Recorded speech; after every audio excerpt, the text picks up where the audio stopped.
Ça va commencer.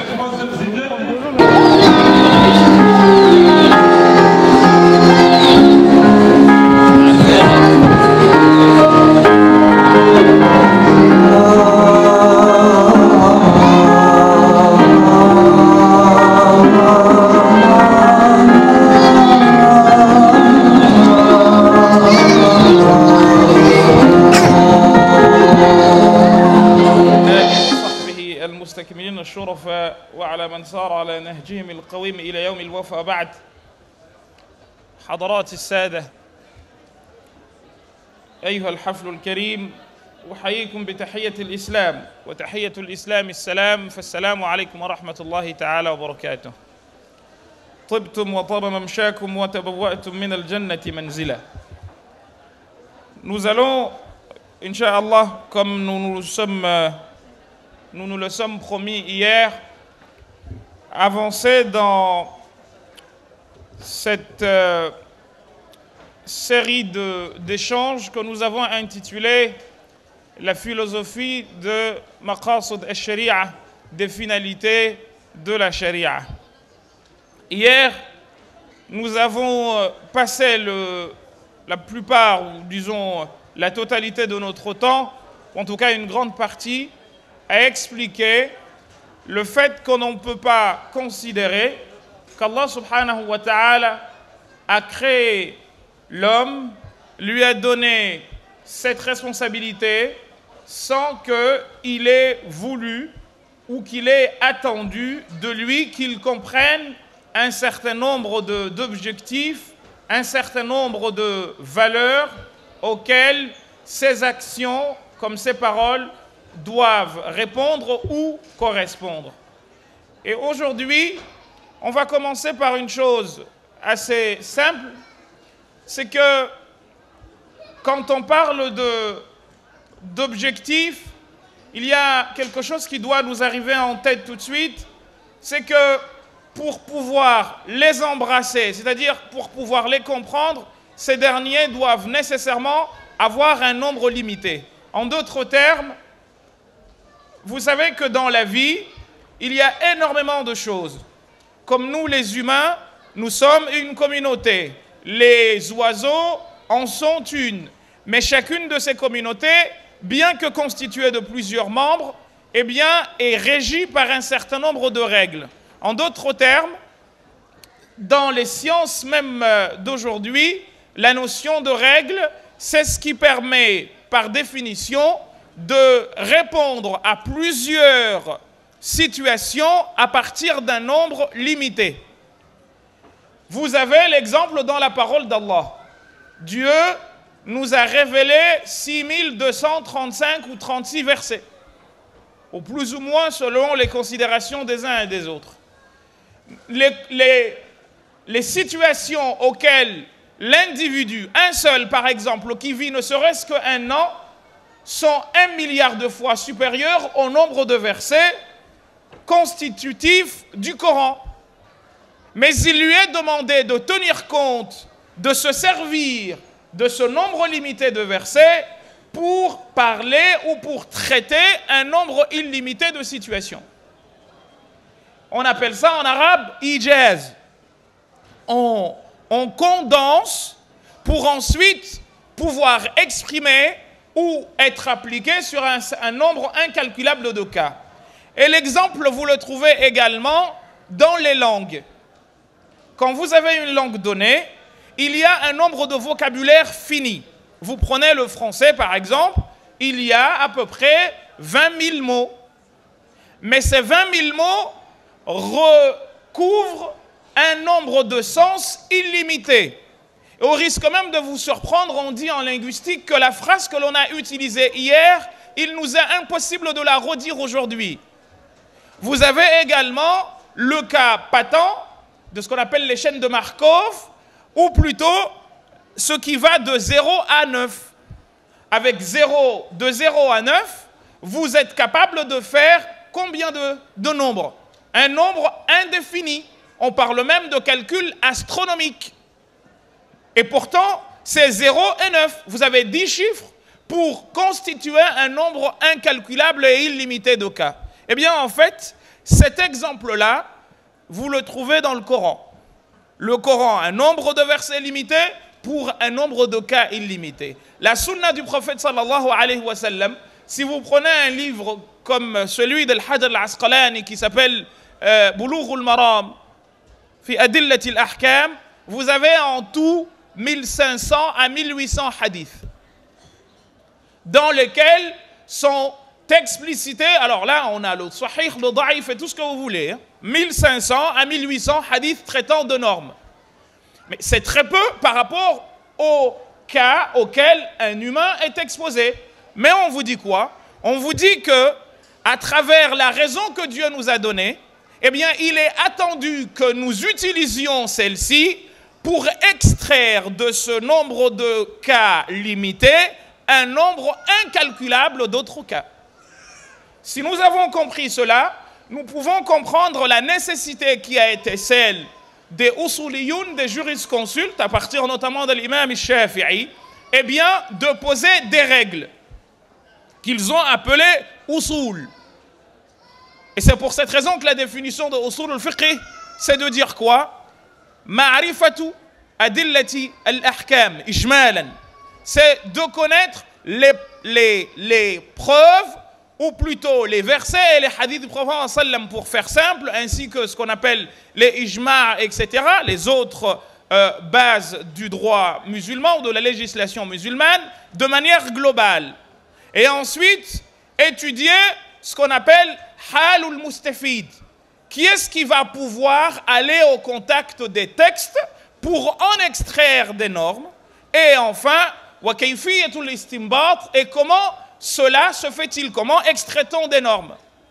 Cela, ces savants-là vont, en plus de cela, s'intéresser à quoi? S'intéresser, eh bien, à trouver le pourquoi du comment de telles normes, de telles recommandations, de telles interdictions. Et en faisant le tour, ils se sont rendus compte que, eh bien, nous avons trois types d'objectifs ou trois types de finalités. Vous avez les finalités que l'on peut qualifier de globales, dans lesquelles vous avez ce qu'on appelle al-kulliyat al-khamsa, les 5 objectifs majeurs, qui relèvent de ce qu'on appelle al-daruriyat. C'est-à-dire quoi? C'est-à-dire l'ensemble des choses sans lesquelles la vie n'est pas possible. Vous avez ensuite, toujours dans les objectifs globaux, ce qu'on appelle al-hajiyat.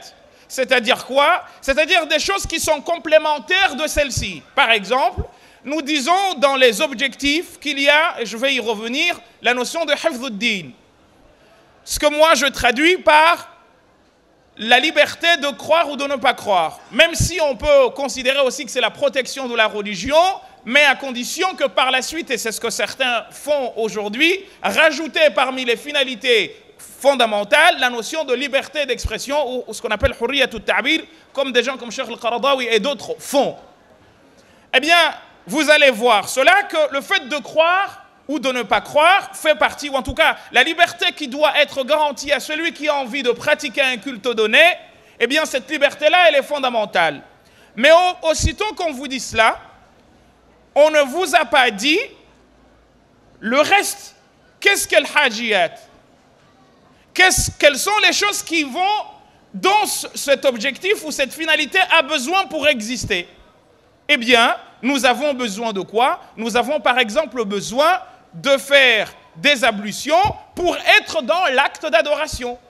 Ou mieux encore, on peut dire qu'on a besoin d'un toit pour pouvoir, par exemple, adorer Allah subhanahu wa ta'ala, parce que s'il fait moins 20, j'aurai besoin d'un endroit dans lequel prier, sinon si je prie dehors, je risque de mourir. Eh bien là, la maison devient par rapport à cette pratique quelque chose dont j'ai besoin pour pouvoir accomplir l'obligation ou la finalité principale qui est le fait de croire ou d'adorer Allah subhanahu wa ta'ala. Autre chose, nous avons ce qu'on appelle hifdhun nafs, je vais y revenir, la protection de la vie. Eh bien, vous êtes bien d'accord avec moi que vous avez des choses que je n'ai pas. Et moi, j'ai des choses que vous n'avez pas, ne serait-ce que dans la vie. Mais qu'est-ce qui se passe?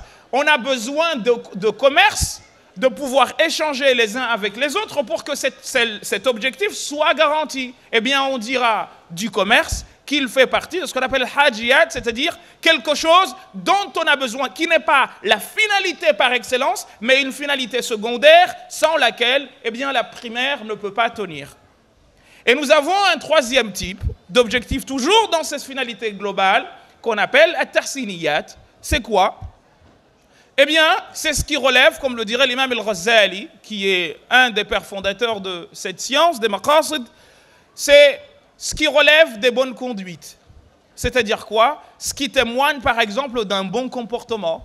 Eh bien, on va, par exemple, vous dire que pour pouvoir adorer Allah subhanahu wa ta'ala dans la prière, on doit couvrir ce qu'on appelle l'awra, la nudité. Mais, qu'est-ce qui se passe? Il peut se trouver des cas où l'homme se trouve nu. Par exemple, en prison. Ben, les fuqaha te disent, malgré le fait que tu sois nu, tu dois faire la prière pour rattraper le temps. Parce que tu ne sais pas si tu es emprisonné par une dictature comme celle que nous connaissons un peu aujourd'hui dans certains pays. Eh bien, tu sais quand tu rentres, mais tu ne sais pas quand tu sors de prison.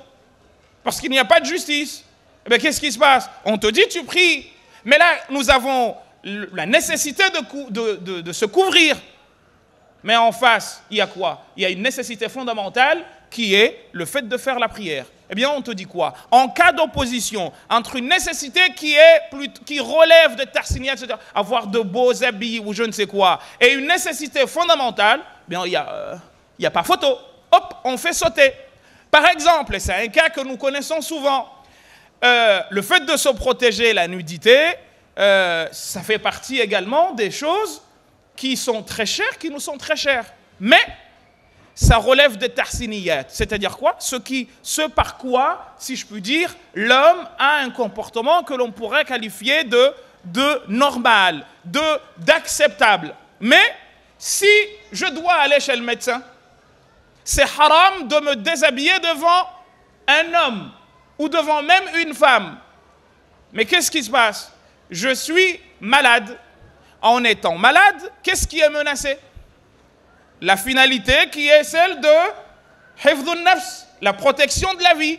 Eh bien, là, on te dit, mon gars, enlève. Parce que même devant un homme n'a pas le droit de se déshabiller devant un homme. Mais, étant donné que tu dois te faire ausculter pour qu'on sache si tu es malade ou tu ne l'es pas, eh bien, qu'est-ce qui se passe? Tu dois l'enlever. Cette priorité-là, cette façon de réfléchir est absente chez beaucoup parmi nous. Et du coup, on s'en mêle les pinceaux. Ce qui est fondamental devient secondaire dans la tête de beaucoup. Et c'est malheureusement ce dans quoi aujourd'hui nous nous trouvons. Nous nous trouvons embarqués dans un bateau ivre dans lequel les finalités sont inversées. Tu vois quelqu'un qui est capable de mettre le feu dans la baraque parce qu'il y a quelque chose relevant des tahsiniyat qui est mis en cause. Tu entends des sœurs qui viennent te dire, mais est-ce que j'ai le droit d'aller voir un gynéco? Mais ma grande, s'il n'y a pas d'autre solution, tu ne vas pas mourir. Il faut que tu te fasses consulter, absolument. Faire une opération, s'ouvrir le ventre, c'est pas halal. Mais si tu es malade, il faut qu'on t'ouvre le ventre pour te ressortir. Imaginez même un enfant qui est mort dans le ventre de la maman. On va dire c'est haram de toucher. Ben oui, mais là, c'est où on t'ouvre le ventre où il y a mort d'âme. On sait qu'il y a déjà l'enfant qui est mort, on doit nécessairement le sortir. Bien, cela relève de ce qu'on appelle les tahsiniyat, et ces trois-là constituent ce qu'on appelle, ce que moi j'appelle al-maqasid al-amma. Parce que dedans, vous avez al-daruriyat, al-hajiyat, al-tahsiniyat, tel que je viens de vous les expliquer.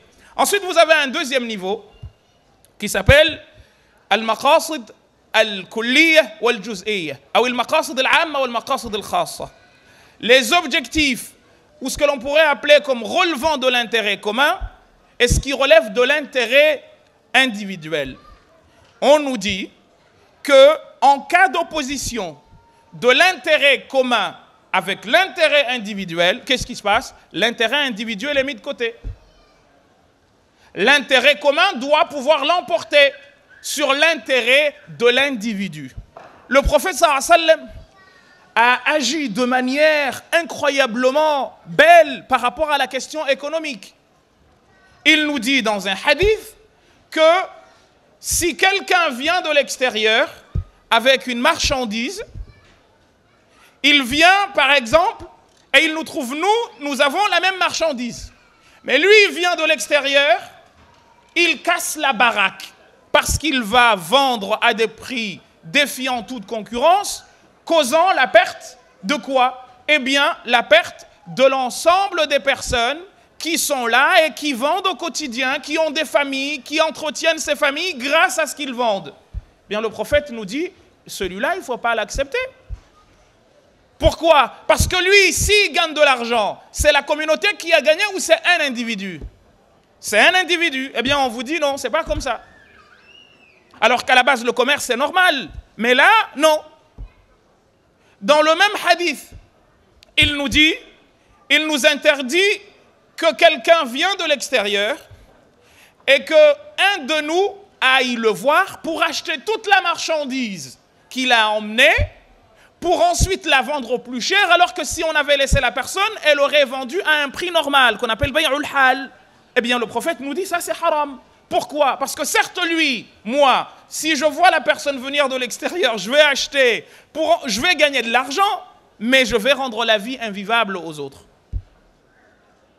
Donc, ce type de maslaha est également ce type de finalité est à mettre en exergue. Et c'est pour ça qu'Allah subhanahu wa ta'ala, comme je vous l'ai dit hier, nous a dit Ahasibtum annama khalaqnakum abathan.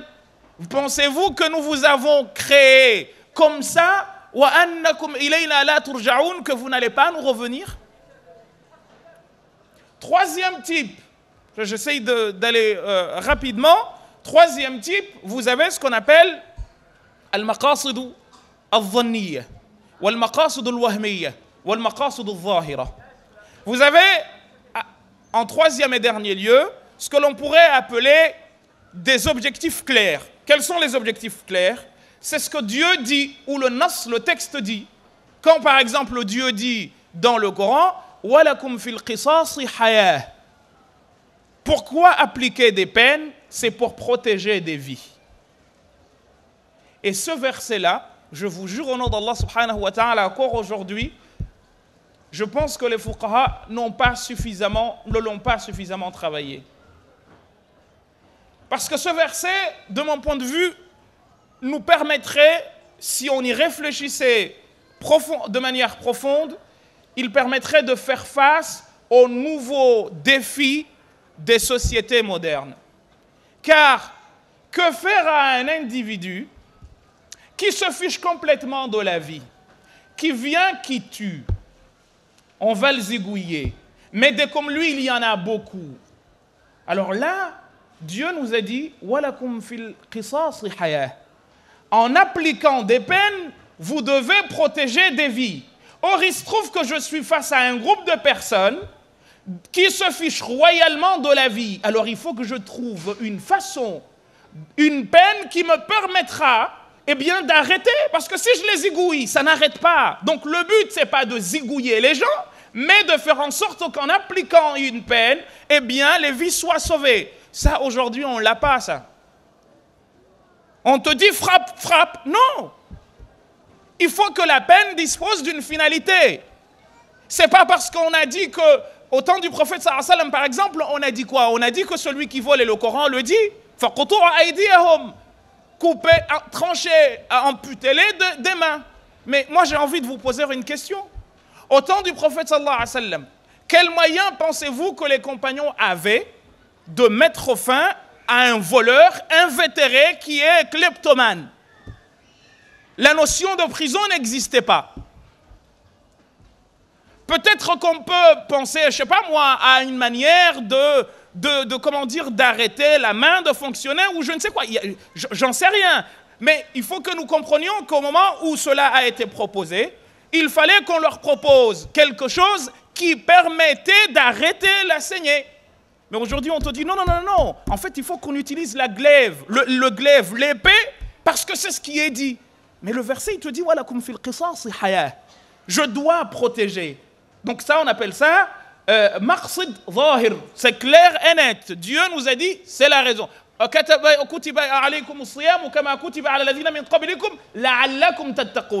but du jeûne, c'est que nous craignons Allah. C'est clairement dit. Il y a un autre domaine, on parle de manat, tahriq al-manat, takhrij al-manat, tanqih al-manat, mais ce n'est pas le moment. Mais en tout cas, il faut que vous compreniez que cela existe. Il y a des choses qui sont clairement dites. Par exemple, quelqu'un a été voir le prophète sallallahu alayhi wa sallam, Sa'd ibn Abi Waqqas, le nom ne me vient pas en tête, et il voulait faire don de toute sa fortune. Mais le prophète sallam lui a dit, oh, il voulait donner le tiers de sa fortune. Le prophète sallam lui a dit, oh, attends, pourquoi tu veux donner ta fortune? Mieux vaut que tu laisses une partie pour tes enfants, car ce que nous voulons, c'est pas que les gens viennent tendre la main. Demain tu meurs, tu as tout donné, mais tes enfants, ils vont hériter de quoi? Tu fais des bandits. Et de ce point de vue-là, je vais vous raconter un récit que j'ai raconté, une anecdote que j'ai racontée à certains amis.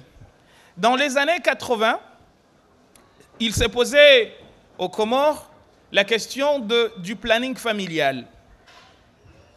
Le mufti de l'époque, Allah arhamhu, il était revenu de l'étranger et il a découvert qu'une femme avait accouché et avait tué le bébé. En fait, elle s'est fait avorter et le bébé a été tué. Et ensuite, il a été jeté dans un sachet près de la mer. La question a commencé à monter, subhanallah, etc. Mais le faqih, il ne s'arrête pas à subhanallah.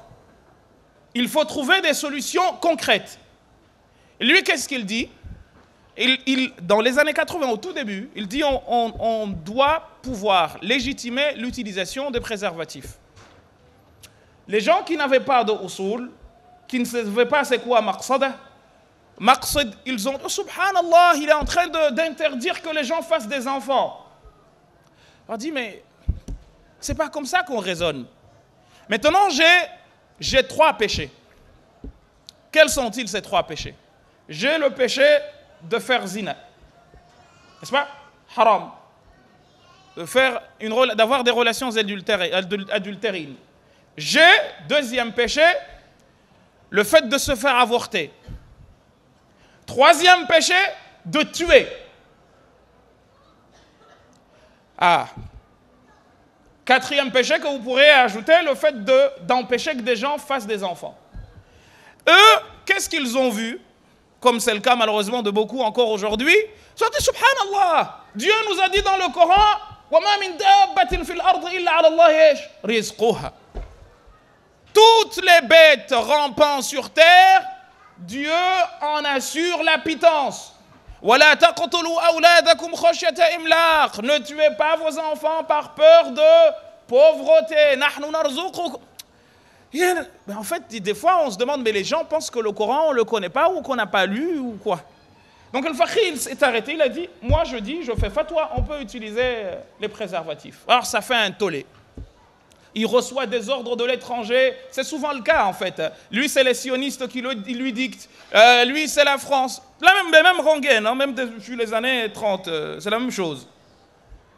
Et en fait aujourd'hui ces gens-là sont en train de regretter parce qu'ils ont compris. Mais vous avez déjà insulté quelqu'un pour rien. Ils n'ont pas compris que le péché de faire zina, si vous lui rajoutez le fait d'avorter, de tuer, ben là on te dit quoi? Le prophète nous a appris à opter, à choisir entre ce qu'on appelle akhaffu ad-dararaini. J'ai 2 dangers, j'ai 2 péchés. Lequel des 2 est plus grave que l'autre?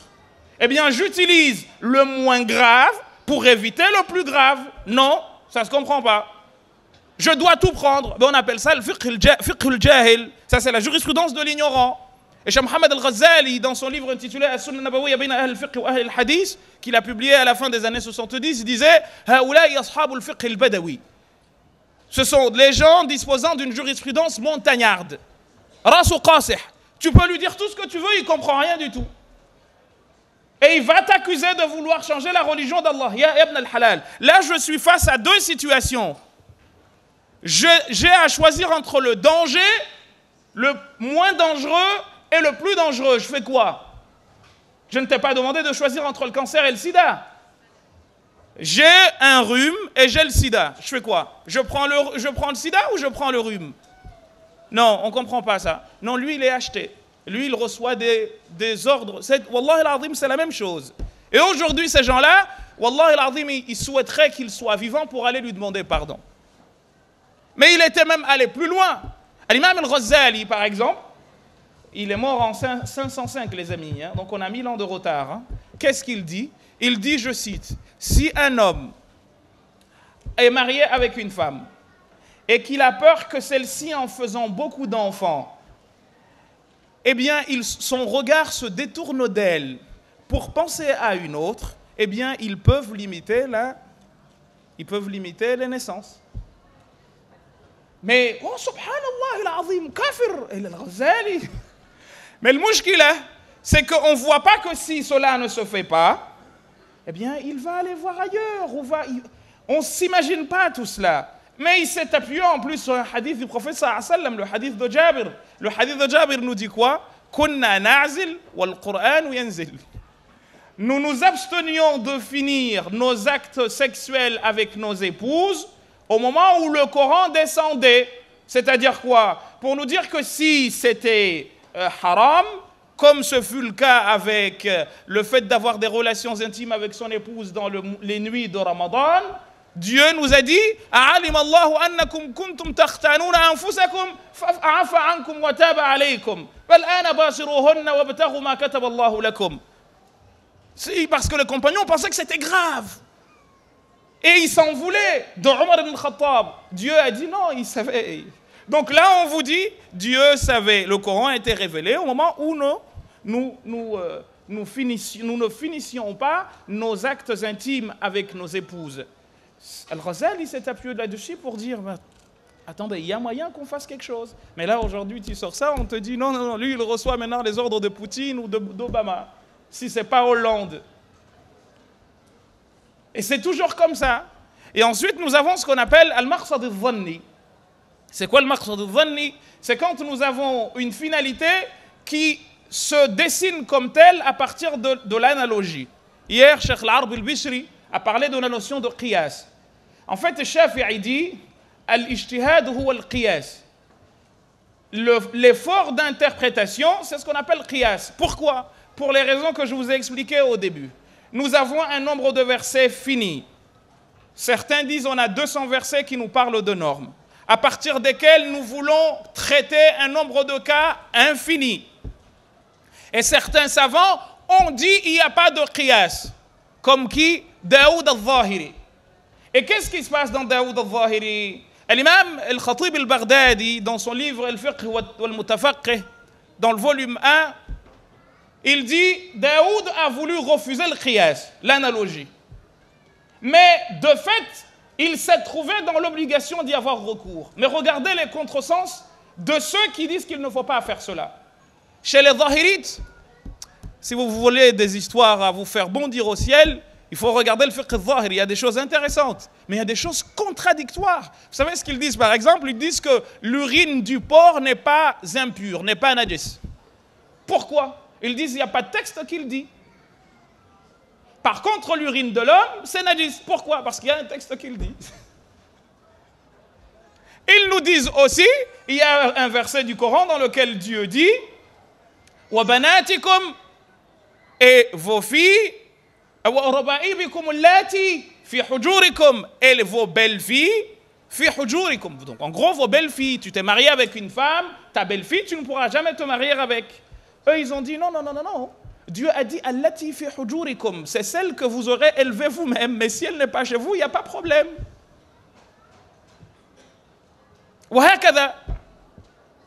Pourquoi? Parce qu'on se dit non, on veut être littéraliste.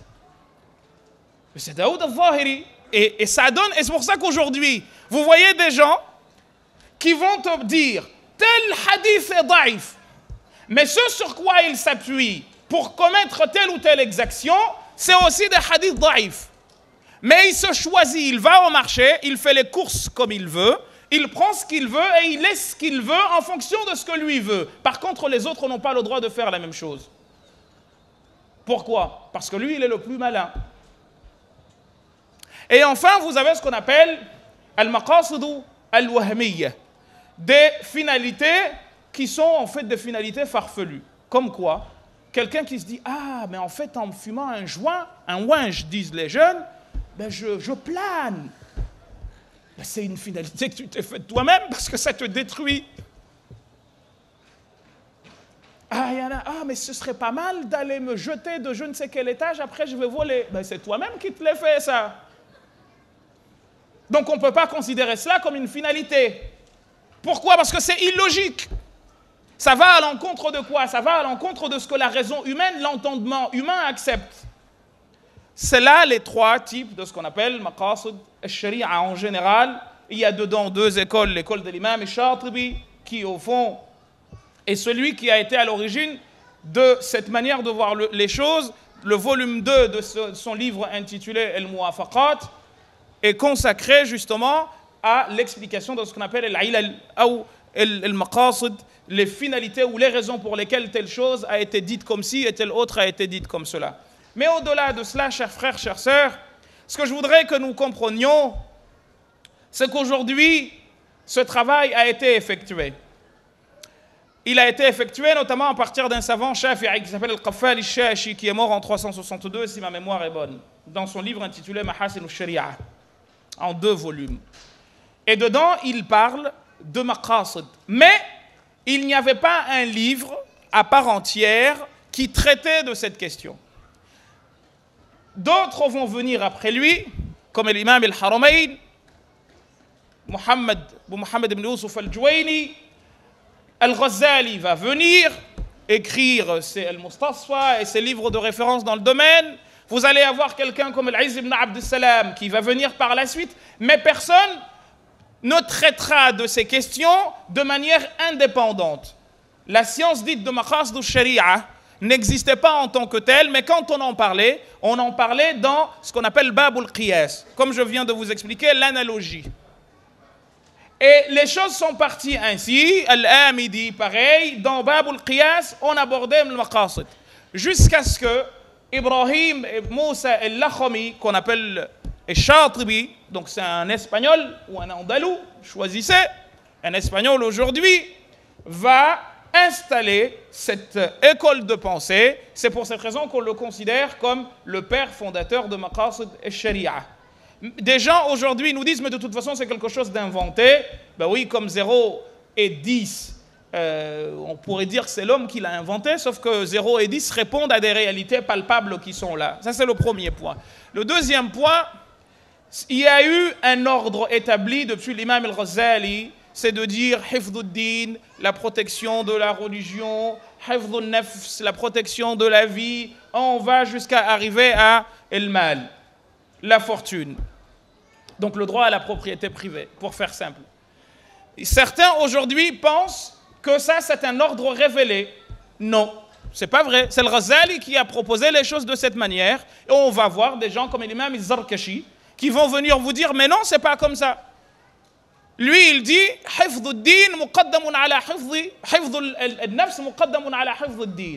la protection de la religion, de la vie, passe avant la protection de la religion. On lui a demandé pourquoi. Il a dit parce que le mort, on n'attend rien de lui. C'est logique ou pas logique? Il dit, comment voulez-vous qu'on fasse passer din avant nafs alors qu'on demande din à celui qui est nafs? Celui qui n'est pas vivant, on peut rien attendre de lui, il n'est pas mukallaf. Et de cette manière, cette façon de présenter les choses, aujourd'hui considérée comme sainte, vous allez prendre des livres de usul al-fiqh dans lesquels les choses vont présenter A, B, C, si tu passes pas à ça, ça veut dire... Non. On est d'accord que ce sont des fondamentaux, mais l'ordre, c'est des hommes comme vous et moi, qui étaient très très forts, ce sont des génies, ont établi, mais entre eux-mêmes, ils ne se sont pas mis d'accord sur la façon de faire ceci et cela. Alors quand on raisonne comme ça, je n'ai pas de montre, donc je ne sais pas combien de temps il me reste, Farid, mon téléphone est déchargé, donc je ne regarde rien du tout, il faut que tu me fasses signe. Quand j'ai oublié ce que je voulais vous dire en plus. 5 minutes, on me dit? Bon, c'est de quoi faire des livres, mais... Allah, j'ai perdu le fil de ce que je voulais vous dire. J'aurais pas dû citer Farid. Naam, quand on parle de ces questions aujourd'hui, on nous rétorque en nous disant mais faites attention parce que vous êtes en train de réfléchir par vous-même. J'aimerais franchement que nous soyons clairs là-dessus. Le Coran, les textes du prophète, ne veulent pas d'un idiot. L'islam n'a jamais voulu d'un idiot. Que ce soit clair et net entre nous. Dieu nous a demandé à plus de 800 fois d'avoir recours au savoir, faire fonctionner la tête.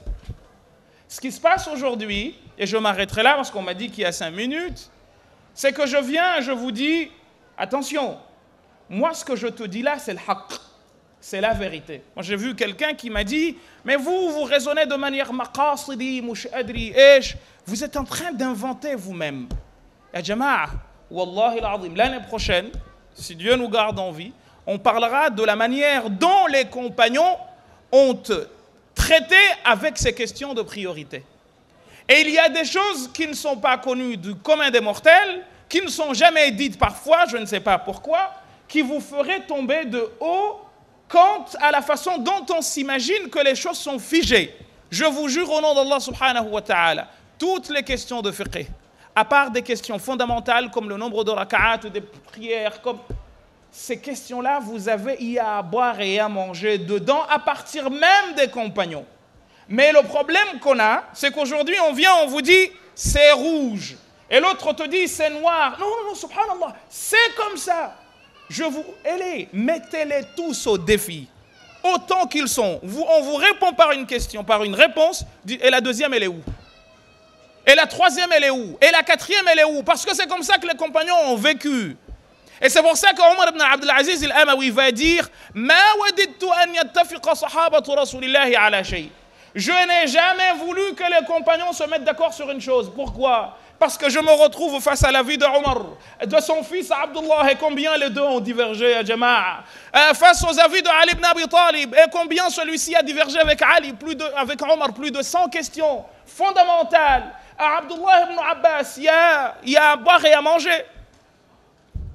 Et les écoles juridiques, au fond, elles sont nées de cette manière de voir les choses. Mais on vient, on te dit, Hadari, lui, il te dit telle chose. Ya Jama'a, qui est-ce qui est mort et qui a entendu qu'Allah a dit, Ya masha'Allahu alayk, toi tu as raison et les autres sont perdus. Qu'est-ce que j'aimerais que nous adoptions la position de l'imam Al-Sha'rani? Al-Sha'rani, qu'est-ce qu'il dit? Pour faire simple, il dit dans un livre dont je vous recommande la lecture, ceux parmi vous qui lisent l'arabe, intitulé Al-Mizan al-Kubra. Dans le volume 1, il fait à peu près 100 pages pour expliquer, c'est d'ailleurs le seul livre que j'ai lu en islam, dans lequel l'auteur cite la bibliographie avant de faire quoi que ce soit. Il cite le nombre de livres qu'il a lus et je peux vous garantir qu'en lisant cela, tu te dis au-dessus c'est le soleil. Il a mis tous les livres sur la base desquels il a produit son livre Al-Mizan al-Kubra. Dans les 100 premières pages, il vous explique une chose très simple que je résume en 2 mots. Il dit en fait, il y a la métaphore d'Aristote qui nous dit quoi? Aristote ou un philosophe grec qui disait qu'en fait, il en est de la charia, donc au sens législatif du terme, comme d'un éléphant. Personne ne peut embrasser un éléphant dans son ensemble. Impossible. Et il dit, celui qui tient le pied gauche, est-ce qu'il a le droit de dire qu'il tient l'éléphant ou pas? Oui ou non? Celui qui tient la patte droite, il a le droit de dire qu'il tient l'éléphant ou pas? Celui qui tient comment vous appelez ça, la trompe, il a le droit de dire qu'il tient l'éléphant ou pas? Et il dit, en fait, ces divergences-là permettent de répondre à 2 cas. Ce qu'il appelle le tashaddud et ce qu'il appelle le tarfif. Il dit, le tashaddud, il n'y a pas une seule question de fiqh dans laquelle, quand il y a divergence, tu ne trouves pas que certains sont mutashaddidoun et d'autres sont mukhaffifun. Et il dit à partir de là, en fait, il n'est pas question de dire celui-ci a tort et celui-là a raison. C'est que chacun de ces cas correspond à une personne dans un état ou dans une situation particulière. Un exemple bien bête, dans l'école malikite, on vous dit que l'eau, tant que la couleur, l'odeur ou le goût n'ont pas changé, même si l'enfant a pissé dedans, ou l'eau, il y a eu de l'urine qui a un peu tombé dedans, hashakum, elle reste pure. Alors que les autres écoles vous disent, non, il faut que l'eau ait atteint l'équivalent de 200 litres. En dessous, qu'est-ce qu'on fait? On vire l'eau, on la renverse. Al-Jama'a, je vous pose la question. Est-ce que ce n'est pas criminel de prendre l'avis des 3 autres écoles pour quelqu'un qui vit dans le désert où il n'y a pas une goutte d'eau? Là, l'avis des Malikites arrange. Pourquoi, ya Jama'a? Parce que celui-là, il se passe 10 ans, il n'y a pas de source, il n'y a pas d'oasis. Mais nous qui vivons ici, où il y a la Seine, il y a la Marne, il y a je ne sais quoi, on va même trouver que c'est pas bon. Mais lui, là, il est capable de boire hachak ou même l'urine. Pourquoi? Parce qu'il veut vivre, il est menacé. Donc là, la vie des Malikites, qui est mukhaffif, correspond à la situation d'une personne. Donc il ne faut pas venir dire « Ah non, il ne faut pas que je le sache. » Et non. Et c'est comme ça qu'il a résumé le fiqh islamique dans son ensemble. Donc là où les gens voient des oppositions, lui, il dit « Et moi, je vois plutôt une complémentarité. » Donc, ayons l'esprit ouvert, acceptons que l'autre, eh bien, ils disent aussi autre chose que ce que nous avons l'habitude d'entendre, parce que ce n'est pas parce qu'on n'a pas l'habitude d'entendre une chose que celle-ci est fausse. Ja'ala Allahu wa iyyakum min alladhina yastami'una al-qawla fayattabi'una ahsanah. Wa sallallahu wa sallim wa barik ala sayyidina Muhammadin wa ala alihi wa sahbihi walhamdulillahi rabbil alamin wa barakallahu fikum wassalamu alaykum wa rahmatullahi ta'ala wa barakatuh. Ça va comment?